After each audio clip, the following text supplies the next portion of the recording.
கொடிய வியாதிகள், பயங்கரமான உயிர்கொல்லி வியாதி, அந்த கேன்சர் வியாதி வந்திருக்கிறதை நாங்கள் பார்த்திருக்கிறோம். அநேக நம்முடைய துன்பங்களுக்கு, எய்ட்ஸ் மற்றும் அநேக வியாதிகளுக்கு காரணம் நம்முடைய பாவங்கள் தான். இந்த பாவத்திலிருந்து மனம் திரும்பி நாம் பரிசுத்தமாய், நல்லவர்களாய், கடவுளுக்கு உகந்தவர்களாய், கடவுளுக்கு ஏற்றவர்களாய் வாழும்படியாக இயேசு கிறிஸ்து இந்த நாளிலே அழைக்கிறார்.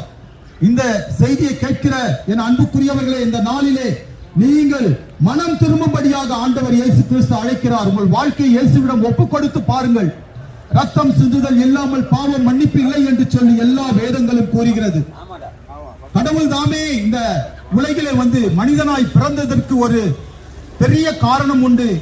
அவர் ரத்தம் சிந்தி மரித்தார். அது சாதாரணமாக அவர் ரத்தம் சிந்தவில்லை. அவர் உடலெல்லாம் அடிக்கப்படும்படியாய் தன்னை கையளித்தார். அவர் கைகளிலே ஆணிகள், கால்களிலே ஆணிகள்